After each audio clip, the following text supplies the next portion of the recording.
In the heart of the ancient world, where empires rose and fell like waves upon the shore, where kings ruled with iron fists and conquered peoples knew only the weight of chains, a child was born who would shatter every expectation of what power could mean. This is not a tale of mere conquest. This is not simply another story of a warrior who carved his name into the flesh of history.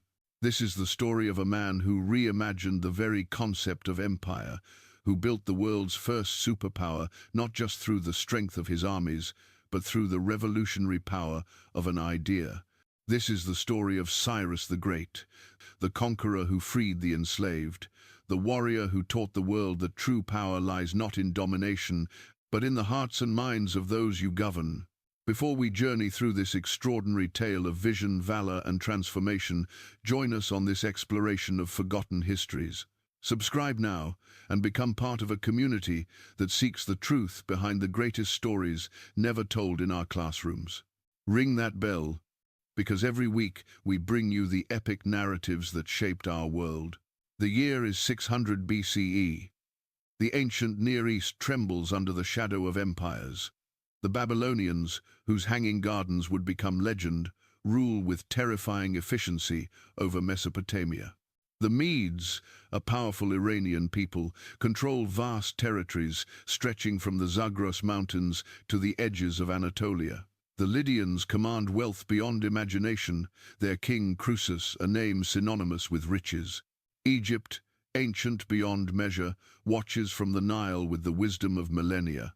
And in the midst of this landscape of giants, in the rugged highlands of Persia, in a land of shepherds and warriors, a destiny begins to unfold. Persia itself was not yet a name that commanded fear or respect. It was a vassal state, subordinate to the Median Empire. Its people were hardy mountaineers who tended flocks and practiced the ancient ways.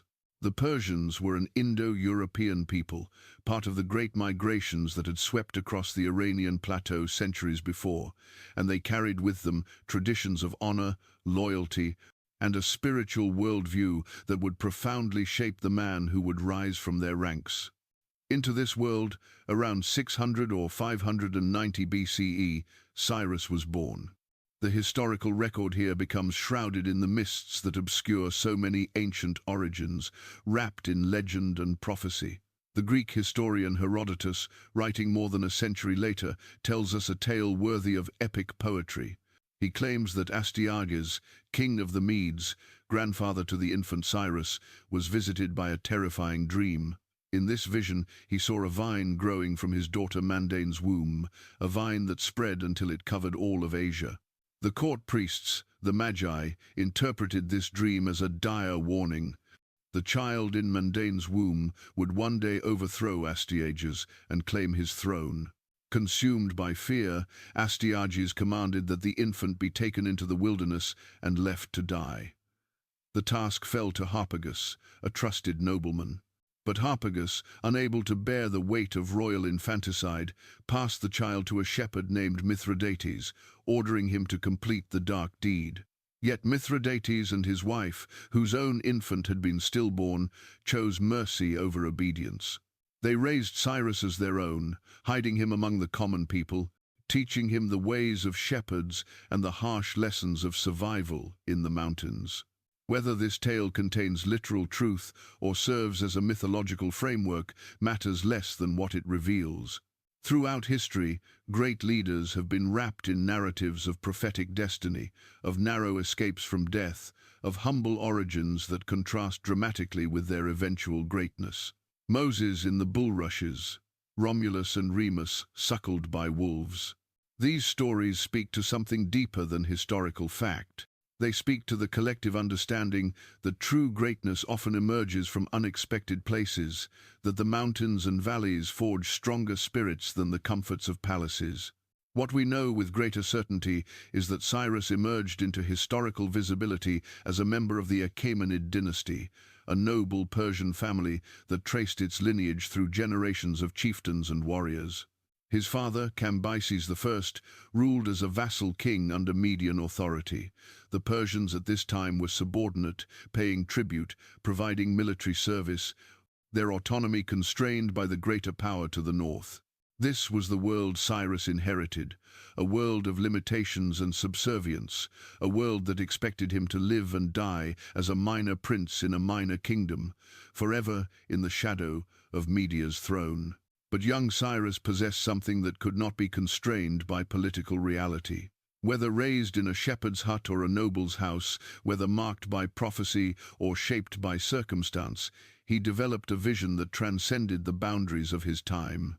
He looked at the empire structure around him, at the way the Medes ruled through fear and force, at the way conquered peoples were crushed beneath the weight of tribute and submission, and he began to imagine something different. He saw not just how to conquer, but how to govern. Not just how to defeat enemies, but how to transform them into allies. The education of a Persian nobleman in this era was comprehensive and deliberate. Young men of rank learned the arts of war, certainly the use of bow and spear, the management of horses, the tactics of cavalry warfare that would become the hallmark of Persian military might. But they also learned ethics, truth-telling, justice, and administration. The Persian educational system, which would later be admired even by the Greeks who fought against them, emphasized character as much as capability. A leader must be brave, yes, but also wise. Strong, yes, but also just. Capable of command, yes, but also worthy of loyalty. Cyrus absorbed these lessons with an intensity that set him apart. Ancient sources describe him as possessing extraordinary charisma, a quality the Persians called far, the divine radiance that marked chosen leaders. He inspired loyalty not through fear but through genuine connection, understanding instinctively that people follow most readily those who see them, who value them, who offer them not just commands but purpose. This was revolutionary thinking in an age when kings were distant, terrifying figures whose word was law simply because they possessed the power to enforce it through violence. As Cyrus came of age and assumed leadership responsibilities within the Persian territories, probably in his 20s or early 30s, the political landscape of the Near East had reached a critical juncture. The Median Empire, under Astyages, had grown complacent. The very success that had elevated Media to regional dominance had bred the arrogance and cruelty that often precede imperial collapse. Astyages ruled through fear and capricious violence, alienating nobles and subject peoples alike. The tribute system had become crushing, the military campaigns had grown more brutal, and within the Median court itself, resentment festered like an infected wound. Cyrus watched, learned, and prepared. He began to consolidate power among the Persian tribes, uniting them through a combination of diplomatic skill and strategic marriages. He forged alliances with discontented Median nobles, men who saw in this young Persian prince a potential alternative to the tyrant on the throne. He strengthened his military forces, training them in new tactics, instilling in them a discipline and cohesion that would prove decisive in the years to come. And perhaps most importantly, he articulated a vision of what his rule would mean, a promise of justice and prosperity that resonated far beyond the narrow confines of tribal loyalty. The break came around 553 BCE. The exact circumstances remain debated by historians, the ancient sources offering varying accounts colored by their own biases and the legendary elements that accumulated around Cyrus even in his lifetime. What seems clear is that Cyrus formally rebelled against Median authority, refusing to pay tribute, declaring Persian independence, and rallying other subject peoples to his cause. This was not simply an ambitious noble's power grab. This was a calculated revolution, a fundamental challenge to the entire structure of Median dominance. Astyages responded with the full weight of his empire. He assembled a massive army, drawing upon the military resources of Media and its vassals, and marched south to crush this Persian upstart who dared challenge his authority. The fate of the entire Near East hung in the balance. If Astyages won, Persia would be destroyed, its rebellion serving only as a cautionary tale for other subject peoples. The established order would continue, the brutal system of domination would persist, and Cyrus would become a footnote, another failed rebel whose ambitions exceeded his capabilities. But the battle that followed revealed something Astyages had failed to understand. Cyrus had not simply raised an army, he had inspired a movement. As the two forces met, probably somewhere in the Persian heartland, Median soldiers began to defect. Nobles who had suffered under Astyages, common soldiers who saw no future in serving a tyrant, entire units that had been waiting for exactly this moment. They turned their weapons against their own king and joined Cyrus. The Median commander Harpagus, perhaps the same nobleman who had once been ordered to kill the infant Cyrus, led a wholesale defection that shattered the Median battle line. The result was not a battle, but a collapse. Astyages found himself abandoned by his own forces, his empire disintegrating around him as he stood on the field. He was captured alive, brought before the young Persian king whose death he had once ordered, whose life had been preserved by the mercy of shepherds and the conscience of nobles. And here, at this moment of absolute power, Cyrus demonstrated the principle that would define his entire reign. He did not execute Astyages. He did not parade him through the streets in chains. He did not inflict the ritualistic humiliations that were standard practice for captured kings. Instead, he treated Astyages with respect, keeping him at court, providing for him, demonstrating that mercy could be more powerful than vengeance. This was not a weakness. This was a calculated genius. Every Median noble, every subject people, every potential enemy who heard this story understood a fundamental truth. Cyrus was different. He offered an alternative to the endless cycle of conquest and brutal suppression. Surrender to Cyrus meant not destruction, but integration, not death, but life under a ruler who valued justice over domination.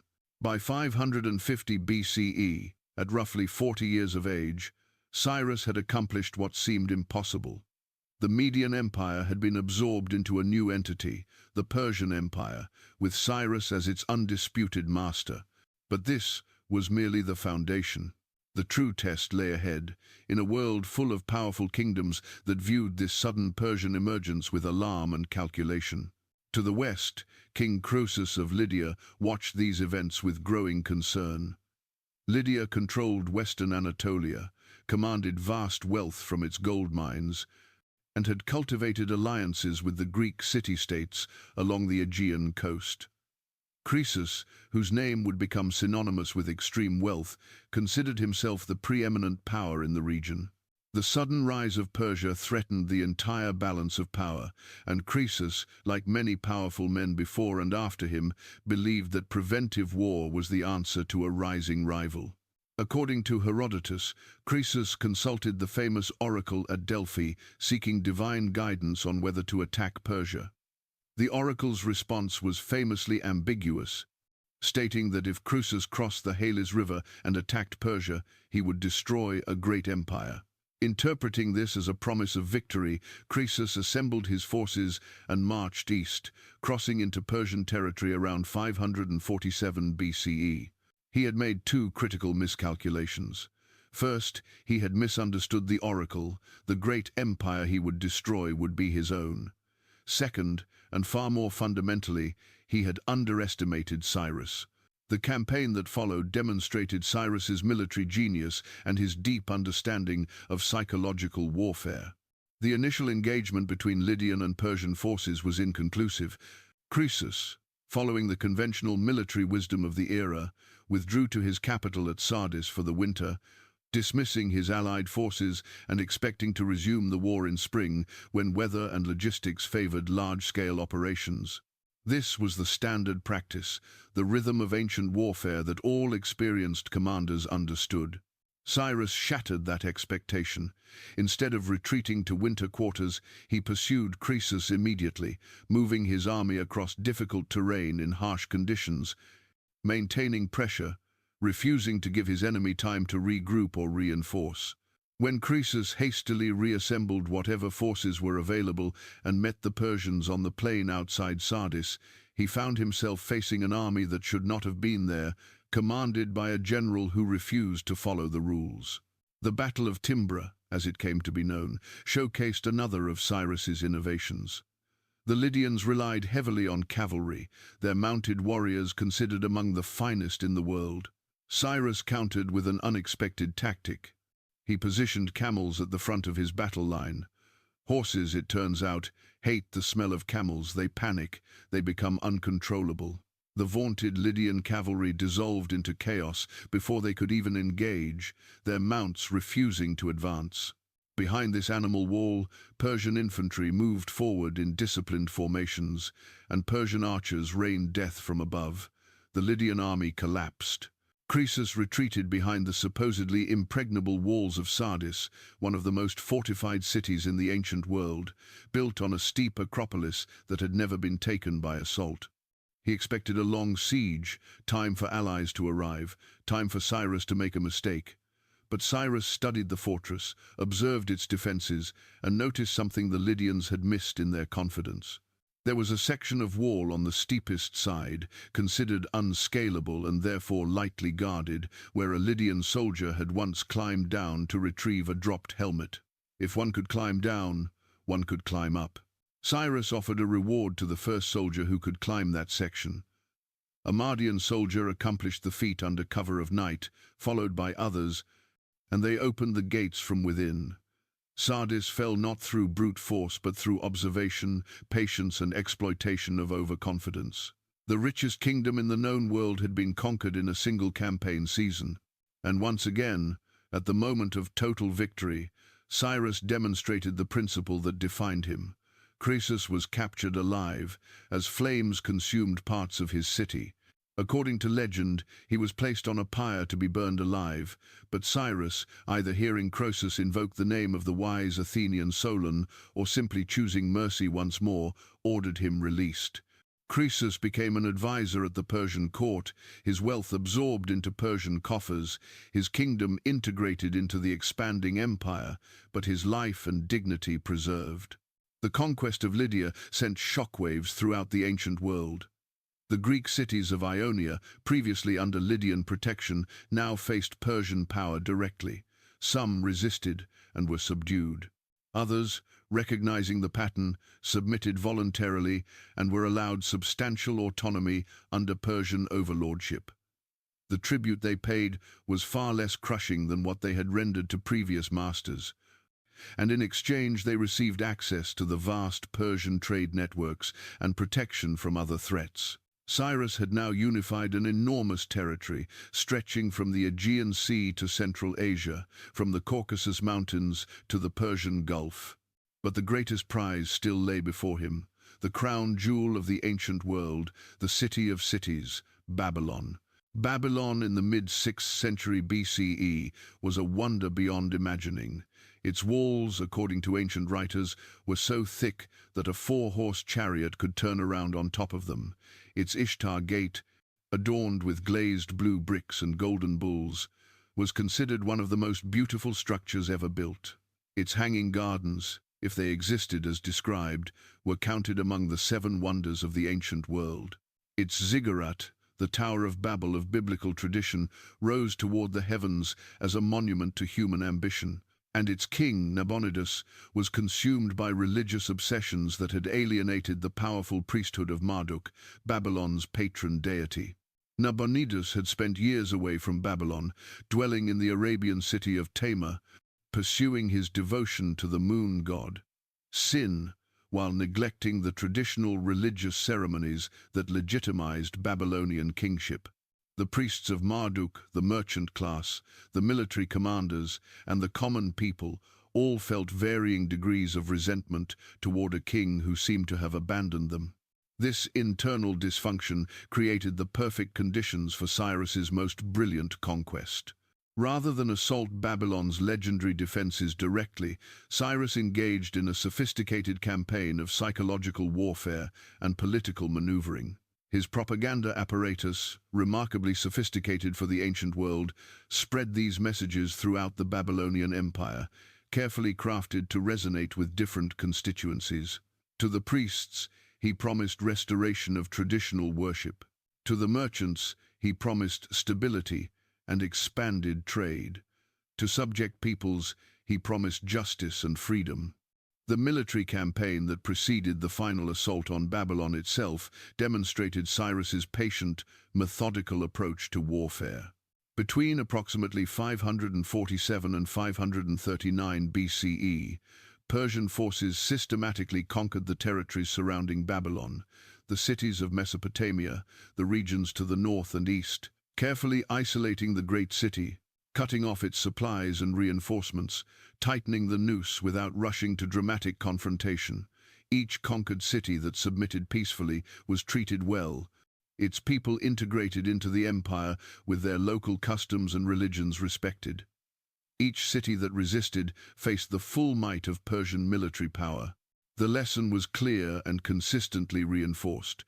Cooperation brought prosperity, resistance brought destruction. By 539 BCE, Babylon stood alone, its empire carved away, its vassals absorbed into Persian control. But the city itself remained formidable, perhaps impossible to take by conventional assault. According to the Nabonidus Chronicle, an ancient Babylonian text that provides contemporary evidence of these events, Cyrus prepared his masterstroke. The Euphrates River flowed through the center of Babylon, entering and exiting through gates in the massive walls. These gates could be closed, but the river itself was necessary for the city's water supply and could not be completely blocked. Cyrus ordered his engineers to dig diversion canals upstream from Babylon, temporarily redirecting much of the Euphrates flow. The water level inside the city dropped dramatically. Under cover of darkness, Persian troops entered Babylon by wading through the lowered river, passing beneath the river gates, emerging inside the supposedly impregnable city. The conquest was so swift and so well coordinated with internal allies that much of the city's population learned of their new ruler only when Persian soldiers appeared in the streets at dawn. The Babylonian priesthood and much of the elite had already decided that Cyrus represented a preferable alternative to Nabonidus. The transition of power was relatively peaceful. Nabonidus was captured, but, true to form, Cyrus spared his life. And then, in October of 539 BCE, Cyrus made his formal entry into Babylon, the moment that would define his legacy for all time. He entered not as a destroyer but as a liberator. He made sacrifices to Marduk, participated in the traditional religious ceremonies that Nabonidus had neglected, and presented himself not as a foreign conqueror but as the legitimate king of Babylon, chosen by the gods to restore order and justice. Then he issued a decree that would echo through history, recorded on a clay cylinder that would be discovered more than 2,000 years later by archaeologists, the famous Cyrus cylinder. This document, written in Akkadian cuneiform, stands as one of the most important artifacts in human history. In it, Cyrus declares his policy toward the conquered peoples of Babylon's empire. He orders the return of displaced populations to their homelands. He commands the restoration of temples and religious sanctuaries that previous kings had destroyed or neglected. He forbids the enslavement of subject peoples. He guarantees the right of all people to practice their own religions without interference. He promises just governance and protection for all under his rule, regardless of their ethnicity or beliefs. This was unprecedented. Every empire before Cyrus had ruled through terror, through the systematic destruction of identity, through the deportation and enslavement of conquered peoples designed to break their spirits and prevent rebellion. The Assyrians had perfected this system, their kings proudly documenting the pyramids of skulls they erected, the cities they burned, the populations they scattered. The Babylonians themselves had destroyed Jerusalem and dragged the Jews into captivity just decades before Cyrus arrived. This was how the world worked. Power meant domination, and domination meant brutality. Cyrus rejected that entire framework. He understood something that would not become widely accepted political theory for more than 2 millennia, that empires built on terror are inherently unstable, that crushed peoples always seek revenge, that true power comes not from the ability to destroy, but from the ability to inspire loyalty and create genuine legitimacy. The Cyrus cylinder represents the first articulation of what we might recognize as human rights, the radical idea that all people possess inherent dignity and deserve justice regardless of who rules over them. The immediate practical impact of this policy was profound, nowhere more so than in the case of the Jewish people. The Jews had been living in Babylonian exile since Nebuchadnezzar II had destroyed Jerusalem and the First Temple in 586 BCE. For nearly 50 years they had mourned their lost homeland, their destroyed temple, their shattered nation. The Book of Psalms captures their anguish in words that still resonate. By the rivers of Babylon there we sat down, yea, we wept, when we remembered Zion. Cyrus issued an edict allowing the Jews to return to their homeland and rebuild their temple. He returned the sacred vessels that Nebuchadnezzar had looted from Solomon's temple. He provided financial support for the reconstruction. For the Jewish people, this was nothing short of miraculous. Their scriptures would remember Cyrus not as a pagan conqueror, but as God's anointed, his Messiah, his chosen instrument. The book of Isaiah, written during or shortly after this period, proclaims, "Thus says the Lord to his anointed, to Cyrus whose right hand I have held, to subdue nations before him." This moment represents one of the most remarkable intersections of power and principle in human history. Cyrus was a Zoroastrian, a follower of Ahura Mazda, yet he enabled the restoration of Jewish monotheistic worship. He was a conqueror who controlled the largest empire the world had yet seen, yet he used that power to free the enslaved rather than to create more slaves. He could have imposed Persian culture and religion on his subjects, as every empire before him had done, yet he deliberately chose pluralism and tolerance. The Persian Empire that Cyrus built was fundamentally different from what had come before. It was organized into satrapies, provinces governed by appointed officials called satraps, who had considerable autonomy in managing local affairs, but were ultimately accountable to the Persian king. The famous royal road system connected the empire, allowing for rapid communication and troop movement, facilitating trade and cultural exchange. A standardized system of weights and measures promoted commerce. Local elites were integrated into the imperial administration. Given real power and stake in the system's success, local religions and customs were not just tolerated, but actively protected. This was not simply enlightened philosophy, though Cyrus clearly possessed visionary principles. This was also brilliant practical governance.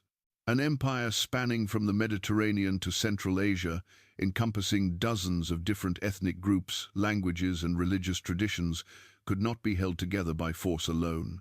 The army was powerful, certainly. The Persian military might was legendary, but armies cost money and manpower, and they create resentment. An empire built on consent, on the willing cooperation of its subjects who saw tangible benefits to Persian rule, was far more stable and far less expensive to maintain. The economic implications of Cyrus's system were transformative. The Pax Persica, the Persian peace, created the conditions for unprecedented trade and prosperity. Merchants could travel from India to Greece with relative safety, carrying goods and ideas across vast distances. Agricultural production increased as farmers no longer feared that their harvests would be arbitrarily seized or that their lands would be destroyed in constant warfare. Cities flourished as administrative centers and trade hubs. The wealth of the empire grew not just through conquest and tribute, but through genuine economic activity that enriched subjects and rulers alike. But Cyrus was not content to rule from Babylon or the Persian heartland. He understood that an empire's security depends on secure borders, and the northeastern frontier of his realm remained threatened by nomadic peoples of the Central Asian steppes. These were the Masagetai and other Saka peoples, fierce warriors who lived as the Persians themselves once had, as nomadic pastoralists moving with their herds, masters of mounted warfare, recognizing no authority but their own. Around 530 BCE, probably in his early 60s, Cyrus led an army northeast into the vast grasslands beyond the Oxus River, into what is now Kazakhstan. The sources for this final campaign are fragmentary and contradictory, but they agree on the essential outline. The Masagetai were led by Queen Tomiris, a formidable warrior queen who refused Cyrus's offers of alliance through marriage. She would not submit, would not negotiate away her people's independence, would not acknowledge Persian supremacy. The campaign began with Persian success. Cyrus, employing deception, left a lightly defended camp, stocked with wine and rich foods. The Massagetae, unused to wine, overran the camp and celebrated their easy victory with drinking. The Persian forces returned and slaughtered them while they were incapacitated, including Tomiris's son, who either died in the battle or took his own life in shame afterward. Sources differ on this detail. Tomiris's response was devastating. She rallied her forces, drawing Cyrus deeper into the steppe, into territory she knew intimately. The armies met in a battle that ancient historians describe as among the most brutal and bitter of the ancient world. There was no room for the sophisticated tactics and careful planning that had characterized Cyrus's earlier victories. This was a savage, desperate struggle, cavalry against cavalry, warrior against warrior, the Massagetae fighting for their survival and their vengeance, the Persians fighting for their king and their empire. In the chaos of that battle, somewhere in the vastness of the Central Asian steppe, Cyrus fell. The man who had built the world's first superpower, who had revolutionized the concept of governance, who had freed the enslaved and protected the weak, died as a warrior in combat, leading his troops against an enemy that refused to submit. According to Herodotus, Tomiris found his body after the battle and fulfilled a vow she had made, filling a wineskin with blood and plunging Cyrus's severed head into it, declaring that he had thirsted for blood, and now he would have his fill. The Persian Empire did not collapse with Cyrus's death. That itself testifies to the strength of what he had built. His son Cambyses II assumed power smoothly and would go on to conquer Egypt, expanding the empire even further. Darius I would later reorganize and consolidate Persian power, building on Cyrus's foundations to create an administrative system that would last for 2 centuries. The empire Cyrus founded would stand until Alexander the Great conquered it in the 332nd BCE, and even then, many of Cyrus's governmental principles would be adopted by Alexander and his successors. But Cyrus's legacy extends far beyond the mere territorial extent or duration of his empire. He fundamentally changed how human beings think about power, governance, and the relationship between rulers and ruled. Before Cyrus, empire meant domination and suppression. After Cyrus, a new possibility existed, a vision of empire as a multi-ethnic, multi-religious commonwealth where different peoples could maintain their identities while sharing in the benefits of a larger system. The Cyrus cylinder, that clay document inscribed with his decrees, was rediscovered in 1879 by archaeologists excavating in Babylon. It now resides in the British Museum, recognized by the United Nations as an ancient declaration of human rights. The principles it articulates: religious tolerance, freedom from enslavement, the right of return for displaced peoples. These ideas that Cyrus proclaimed 2,500 years ago remain relevant and contested in our modern world. How many nations today can claim to treat their minorities and conquered peoples with the justice that Cyrus demanded? The ancient world recognized his greatness even across cultural and political boundaries. The Greeks, who would eventually fight 2 massive wars against the Persian Empire, nevertheless revered Cyrus. Xenophon, the Greek historian and philosopher, wrote the Cyropaedia, a fictionalized biography that held Cyrus up as the model of the ideal ruler, a text that would influence political philosophy for centuries. Plato and Aristotle both engaged with the question of how Cyrus achieved what he achieved, how he created stability and loyalty across such a vast and diverse empire. The Jewish people enshrined his memory in their most sacred texts. Alone among non-Jewish leaders in the Hebrew Bible, Cyrus is called the Messiah, the Anointed One of God. The books of Ezra and Chronicles tell of his decree allowing the return to Jerusalem and the rebuilding of the temple. The Second Temple, rebuilt under his authority and with his support, would stand for nearly 6 centuries, becoming the center of Jewish religious life until its destruction by Rome in 70 CE. The Faravahar, the symbol of Zoroastrianism, showing a man with wings emerging from a circle, became associated with Cyrus as the representation of the ideal king who lived according to Zoroastrian ethics.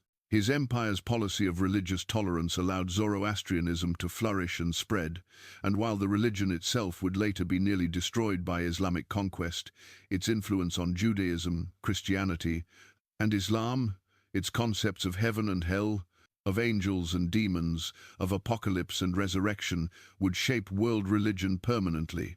In modern times, Cyrus has become a symbol of national pride for Iranians, both a connection to an ancient glory before Arab and Mongol conquests, and an example of Persian civilization's contributions to human progress. The Shah of Iran, Mohammad Reza Pahlavi, held an elaborate celebration in 1971 at the ruins of Persepolis, the ceremonial capital built by later Persian kings, explicitly connecting his regime to the legacy of Cyrus. After the Islamic Revolution in 1979, the new government initially downplayed this pre-Islamic heritage, but even in the Islamic Republic, Cyrus remains a figure of national importance. His tomb at Pasargadae, a pilgrimage site for Iranians seeking connection to their history. That tomb itself deserves attention. Unlike the elaborate mausoleums of Egyptian pharaohs or the monuments of later kings, Cyrus's tomb at Pasargadae is relatively simple, a small stone chamber atop a stepped platform, elegant in its restraint. Ancient sources tell us that it bore an inscription, "O man, whoever you are and wherever you come from, for I know you will come. I am Cyrus, who won the Persians their empire. Do not therefore begrudge me this little earth that covers my body."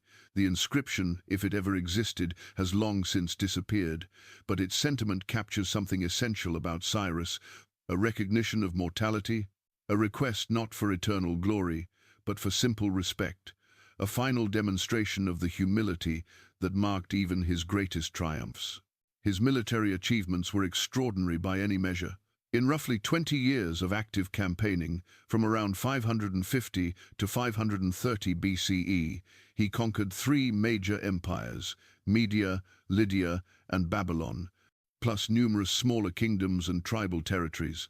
He created an empire spanning approximately 2 million square miles, encompassing what is now Iran, Iraq, Syria, Lebanon, Israel, parts of Turkey, Central Asia, parts of Pakistan and Afghanistan.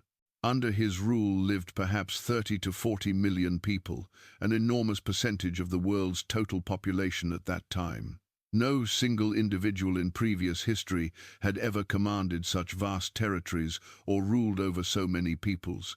But military conquest was never Cyrus's ultimate achievement. His true genius lay in what he did after the battles were won, in his understanding that a lasting empire requires not just the ability to conquer, but the wisdom to govern justly.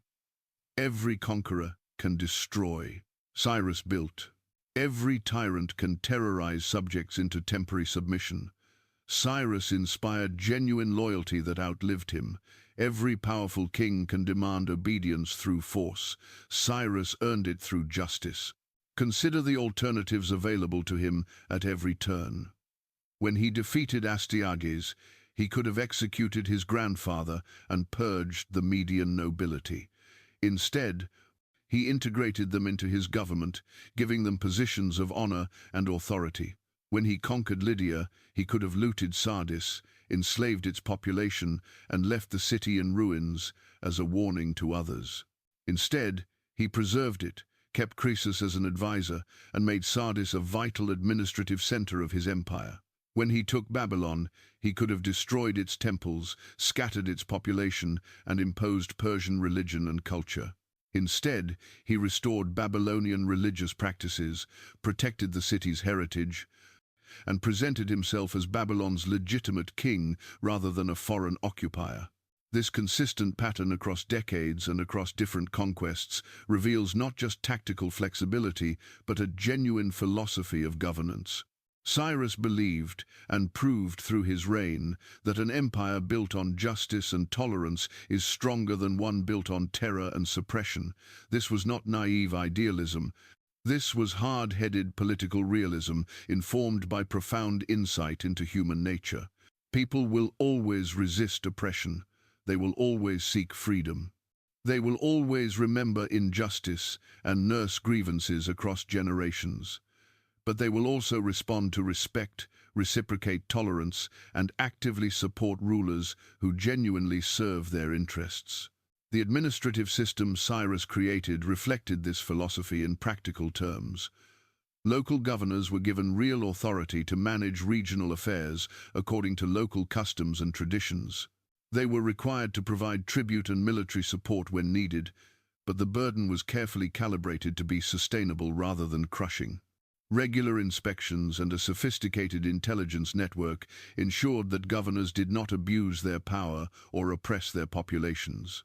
The famous eyes and ears of the king, royal inspectors who traveled throughout the empire reporting directly to the Persian monarch, kept the central government informed and prevented the emergence of effectively independent regional despots. The royal road system that Cyrus began and his successors expanded was not merely infrastructure, it was a statement of imperial philosophy. Good roads allowed rapid communication between the center and the periphery. They enabled trade and cultural exchange. They allowed Persian military forces to respond quickly to threats or rebellions. But they also demonstrated imperial commitment to connectivity and integration, the physical manifestation of the idea that the empire was a single system where all parts related to one another, not a collection of conquered territories held by force. The postal system that operated on these roads was remarkably sophisticated. Royal couriers could convey messages from Susa or Persepolis to Sardis in about a week, an astonishing speed for the ancient world. Herodotus wrote admiringly, "Neither snow nor rain nor heat nor gloom of night stays these couriers from the swift completion of their appointed rounds," words that would eventually be inscribed on post offices in other empires millennia later. Information is power, and Cyrus understood that a ruler who can gather information quickly and dispatch orders efficiently possesses enormous advantages over rivals who rely on slow, uncertain communications. The economic policies of the Persian Empire under Cyrus and his immediate successors created unprecedented prosperity. The introduction of standardized coinage, the famous gold darics and silver sigloi, revolutionized trade by providing a reliable medium of exchange across the empire. Previously, trade had relied on cumbersome barter systems or the weighing of precious metals, processes that invited cheating and slowed transactions. Standardized coinage, guaranteed by imperial authority, accelerated economic activity and promoted the growth of a true imperial economy rather than a collection of regional markets. Agricultural policy under Persian rule emphasized sustainable productivity rather than maximum extraction. Unlike Assyrian and Babylonian practices that often devastated conquered territories through excessive tribute demands, Persian administrators understood that sustainable tribute required healthy agricultural communities. The famous Qanat system of underground irrigation canals, which allowed agriculture in arid regions, expanded significantly under Persian rule, bringing new lands into cultivation and supporting population growth. Greater populations meant larger tax bases, more soldiers, and more economic activity, creating a virtuous cycle of imperial prosperity. The cultural impact of Cyrus's empire was equally profound. The integration of such diverse peoples, Greeks, Egyptians, Babylonians, Persians, Medes, Jews, Phoenicians, and many others, created unprecedented opportunities for cultural exchange. Ideas, technologies, artistic styles, and religious concepts flowed along the trade routes and administrative networks. Greek art would be influenced by Persian motifs. Persian religion would absorb elements from Babylonian and Median traditions. Jewish monotheism would develop in dialogue with Zoroastrian dualism. The cosmopolitan culture of the Persian Empire laid foundations for the later Hellenistic world that would emerge after Alexander's conquests. Yet Cyrus never forgot his origins among the mountains and shepherds of Persia.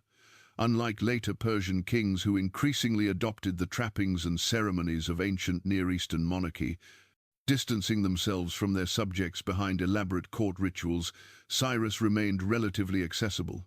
Ancient sources consistently describe him as a king who knew his soldiers, who shared their hardships on campaign, who listened to petitioners, who maintained the Persian traditions of honor and directness, rather than adopting the Baroque court protocols of Babylon or Egypt.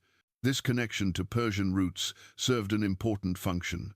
It reminded his subjects that he was not just another Near Eastern despot in a long succession of oppressors, but something new, a Persian king who remembered what it meant to be subordinate and who built his empire consciously rejecting the model of his predecessors. It also maintained the loyalty of his Persian and Median core populations, who might have felt alienated if their king had fully transformed into a Babylonian or Lydian-style monarch. Cyrus balanced imperial cosmopolitanism with Persian identity in a way that kept all elements of his diverse empire engaged. His personal character, as best we can reconstruct it from ancient sources that are admittedly sometimes more legendary than historical, combined qualities that are rarely found together. He was a warrior capable of extraordinary violence when necessary. His conquests involved battles and sieges and the deaths of thousands, but he preferred diplomacy and negotiation when possible. He was a political realist who understood power and how to acquire and maintain it, yet he was guided by genuine ethical principles that he refused to compromise, even when violation might have been expedient. He was supremely confident in his own abilities and destiny, yet he remained humble enough to listen to advice, to learn from others, and to acknowledge his own limitations. Consider his treatment of defeated enemies. This pattern appears so consistently across his reign that it cannot be dismissed as propaganda or legend. Astyages, Croesus, Nabonidus, all spared and treated with dignity. This was not ancient Near Eastern standard practice. Defeated kings were typically executed, often in brutal, public ways, designed to terrify potential rebels and satisfy the bloodlust of victorious populations. The Assyrian kings had boasted in their inscriptions of flaying captured enemies alive, of impaling rebels, of creating pyramids from severed heads. The Babylonians had destroyed Jerusalem and dragged its people into exile. These were the models available to Cyrus, the accepted practice of kingship. His rejection of these models cost him nothing in effectiveness. His empire was not less secure because he showed mercy. His armies were not less feared because he offered defeated enemies honorable surrender. Indeed, the opposite was true. Cities opened their gates to him because they knew surrender meant survival.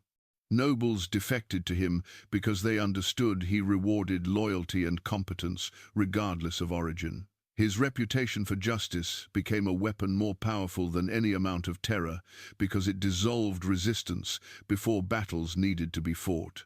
This understanding of the psychology of power, of the ways that justice and mercy can be more effective than violence and terror, places Cyrus among the most sophisticated political thinkers in human history. He arrived at conclusions that political philosophy would not fully articulate for more than 2,000 years. Machiavelli, writing in the 16th century, would argue that it is better for a prince to be feared than loved, if he cannot be both. Cyrus proved that it is possible to be both, and that a ruler who achieves both is more powerful than one who relies on fear alone. The Zoroastrian religious framework within which Cyrus operated deserves more attention than it often receives in discussions of his legacy. Zoroastrianism, as articulated by the prophet Zarathustra centuries before Cyrus, posited a cosmos divided between Ahura Mazda, the wise lord representing truth, order, and light, and Angra Mainyu, the destructive spirit representing lies, chaos, and darkness. Humans in this framework have free will and moral responsibility. They must choose sides in this cosmic struggle through their thoughts, words, and deeds. The universe tends toward truth and order, but this outcome is not guaranteed. It requires active human participation in the cause of righteousness. This religious worldview profoundly shaped Cyrus's conception of kingship. A legitimate king was not simply one who held power, but one who served truth and justice, who fought against chaos and oppression, who used power to create order and promote righteousness. The king was Ahura Mazda's representative on earth, responsible for protecting the good creation against the forces of destruction. This meant protecting people from tyranny, supporting truth against lies, enabling worship and religious observance rather than destroying temples and scattering believers. When Cyrus restored Jewish worship and Babylonian religious practices, when he returned displaced peoples to their homelands and allowed them to rebuild their temples, he was not just engaging in clever political strategy. He was fulfilling what he understood to be his religious duty as a righteous king serving the cause of truth and order against chaos and destruction. The Cyrus Cylinder is not just a political document. It is a religious text, an articulation of what righteous kingship means in Zoroastrian terms. This religious foundation helps explain the consistency of Cyrus's policies. Political calculations can change with circumstances. Ethical principles rooted in religious conviction are more enduring. Cyrus's tolerance and justice were not merely tactical choices subject to revision when inconvenient. They were expressions of his fundamental understanding of his role in the cosmic order, of what it meant to be a legitimate king serving truth rather than a tyrant serving his own appetites for power and domination.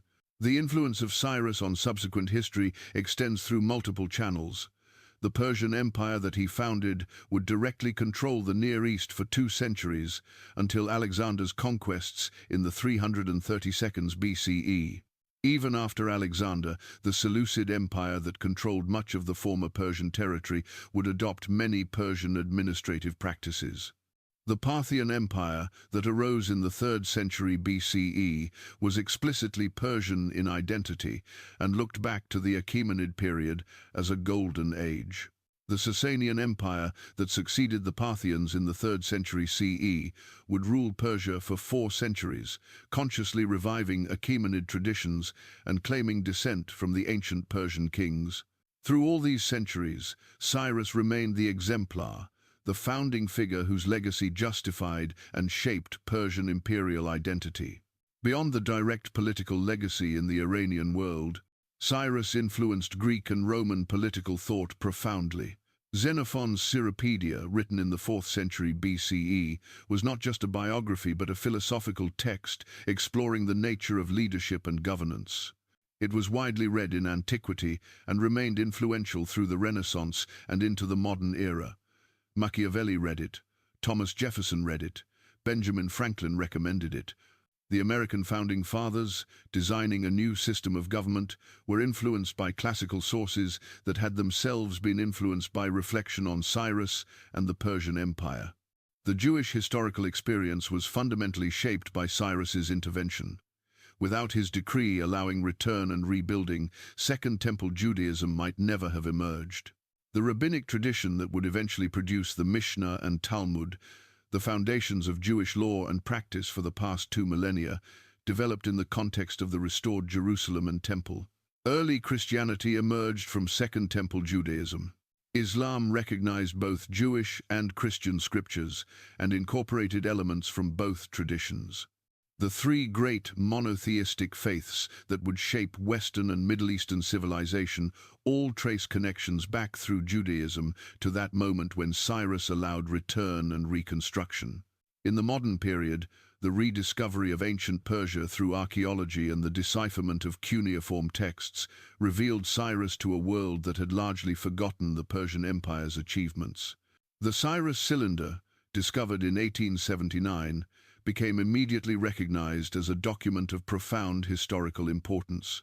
In 1971, the United Nations published a translation of the cylinder in all its official languages. A replica was placed in the UN headquarters. The document was explicitly recognized as an ancient precursor to modern declarations of human rights. This recognition sparked debate and controversy. Some scholars argued that reading modern concepts of human rights into an ancient text was anachronistic, that Cyrus's decrees were pragmatic political decisions rather than expressions of universal principles. Others maintained that while the language and context were ancient, the underlying ideas, that all people deserve just treatment, that religious tolerance is a virtue, that rulers are responsible for the welfare of their subjects, These were genuinely present in Cyrus's policies and deserved recognition as early expressions of ideas that would eventually develop into modern human rights frameworks. The debate itself reveals Cyrus's continued relevance. 25 centuries after his death, scholars, politicians, and human rights advocates argue about the meaning and implications of his decrees. Ancient kings rarely provoke such sustained engagement. Most are forgotten outside academic specialists. A few are remembered as cautionary tales of hubris and tyranny. Very few are remembered as positive exemplars whose principles remain applicable to contemporary challenges. Cyrus occupies this rare category because what he did was genuinely revolutionary, not just in his own time, but in ways that transcend his historical moment. Consider what the world might have been if Cyrus had failed, if he had died in his rebellion against Astyages, if he had been defeated by Croesus, if he had fallen outside Babylon's walls before taking the city. The Median Empire would likely have continued its oppressive rule until internal contradictions or external enemies destroyed it. Lydia would have maintained its dominance in Anatolia. Babylon would have continued under Nabonidus or his successors. The Jewish exile would have continued perhaps permanently, the distinctive features of Jewish monotheism, dissolving into Babylonian syncretism. The concept of empire as a multi-ethnic commonwealth based on tolerance and justice might never have emerged. The ancient world would have continued in its cycle of conquest, oppression, rebellion, and collapse, without ever glimpsing the alternative that Cyrus demonstrated. But Cyrus did not fail. He succeeded beyond what anyone in his time could have imagined possible. He built an empire that transformed the entire ancient Near East. He articulated principles that would echo through millennia. He demonstrated that power, combined with wisdom and justice, can create something greater than power alone ever achieves. He proved that seeing the humanity in your enemies and the dignity in subject peoples is not weakness, but the highest form of strength. His death on the steppes of Central Asia, fighting a battle he probably should not have fought against an enemy he had no need to conquer, reveals the one arena where his wisdom failed him. The Massagetae posed no real threat to Persian core territories. Their nomadic lifestyle meant they could not hold Persian lands, even if they defeated Persian armies. The campaign was unnecessary, driven perhaps by the same ambition and pride that Cyrus had otherwise kept in check throughout his reign. Or perhaps he believed that leaving any enemy unconquered represented a failure, that a truly universal empire required submission even from distant steppe nomads who wanted only to be left alone. Whatever his reasoning, it cost him his life, and reminds us that even the greatest figures remain human, subject to the same weaknesses and limitations that affect all people.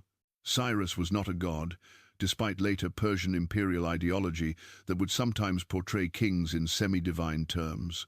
He was a man, exceptionally gifted and wise, certainly, but a man nonetheless capable of errors in judgment, vulnerable to the violence that claimed so many ancient warriors. Yet even his death serves his legacy in a way. He died as a warrior, leading his troops, sharing their dangers, refusing to command from safety while others faced death. This was consistent with his character and his conception of kingship. A king should lead, should be present at the critical moments, should not ask of his soldiers anything he would not do himself. He could have remained in Babylon or Persepolis, governing his empire from comfortable palaces, sending generals to deal with the Massagetae threat. Instead, he went himself, and he paid the ultimate price. His soldiers saw that, and the story spread throughout the empire. Their king had died as a warrior, as one of them. The loyalty he had earned through justice and respect was reinforced by the manner of his death. The tomb at Pasargadae, where his body was eventually returned and interred, became a sacred site. For centuries, Persian kings would visit it, make offerings, and swear oaths at the tomb of their empire's founder. When Alexander the Great conquered the Persian Empire nearly 2 centuries later, one of his first acts was to visit Cyrus's tomb. He was horrified to discover that it had been vandalized and looted during the chaos of conquest. He ordered it restored, placed guards to protect it, and paid personal respects to the man whose empire he had defeated. Even Alexander, perhaps the only conqueror in ancient history whose achievements rivaled Cyrus's own, recognized something exceptional in the Persian founder. This moment, Alexander at Cyrus's tomb, symbolizes the transmission of one form of empire to another. Alexander would attempt to continue Cyrus's vision of a multi-ethnic empire that respected local traditions while uniting diverse peoples under a single system. The Hellenistic kingdoms that emerged after Alexander's death would maintain this model. Rome, which eventually dominated the Mediterranean world, would adopt similar approaches to governing diverse populations. The concept of empire that Cyrus pioneered, rule through integration rather than suppression, through justice rather than terror, would become the standard template that later empires would attempt to follow, with varying degrees of success. In our modern world, where nation-states have largely replaced empires as the fundamental units of political organization, where concepts of sovereignty and self-determination have transformed political legitimacy, Cyrus's legacy might seem merely historical, a fascinating story from humanity's past, but without contemporary relevance. This would be a profound mistake. The challenges Cyrus faced, how to govern diverse populations, how to balance central authority with local autonomy, how to create stability without resorting to oppression, how to build institutions that inspire loyalty rather than merely command obedience through fear, these remain pressing challenges for modern states. Multi-ethnic democracies struggle with questions of minority rights, religious freedom, and cultural recognition. Cyrus's policies, adapted to modern circumstances, offer a model of tolerance and pluralism that protects diversity while maintaining cohesion. International organizations attempt to create frameworks for cooperation across national boundaries while respecting sovereignty, echoing the Persian system of satrapies that balanced central coordination with local authority. Human rights advocates argue for universal principles that transcend cultural and political boundaries, principles that Cyrus articulated 2,500 years ago in his decrees protecting the rights of conquered peoples. The fundamental insight that drives Cyrus's legacy is this: power is most stable and most legitimate when it serves justice, when it protects the weak, when it respects the dignity of all people, regardless of their position in the hierarchy of authority. Rulers who grasp this truth can build institutions that endure. Rulers who reject it in favor of naked domination may achieve temporary success, but they create the conditions for their own eventual destruction. Every tyranny contains the seeds of its own collapse, because oppressed people never stop seeking freedom. Every just system of governance, however imperfect, possesses resilience because people who are treated fairly have a stake in maintaining the system. This is not idealism. This is not naive faith in human goodness. This is hard-headed realism about human nature and political stability. Cyrus understood this at a level that most rulers never achieve. He built accordingly, and what he built lasted because it was founded on truth about how human beings respond to power. His empire eventually fell, as all empires eventually fall, but the principles he demonstrated remain valid, remain applicable, remain essential for anyone who seeks to exercise power justly. We live in a world that desperately needs the wisdom Cyrus demonstrated. We face challenges of diversity and pluralism that parallel in many ways the challenges he confronted. We struggle with questions of authority and freedom, of the balance between order and liberty, of how to maintain cohesion without suppressing difference. We have not yet fully learned the lessons that Cyrus taught 25 centuries ago, that true strength lies in justice, that lasting power comes from legitimacy, that the greatest leaders are those who serve rather than dominate. The shepherd boy who became the king of the world's first superpower, who freed slaves when he could have made more slaves, who respected the gods of conquered peoples when he could have imposed his own, who treated defeated enemies with dignity when he could have destroyed them.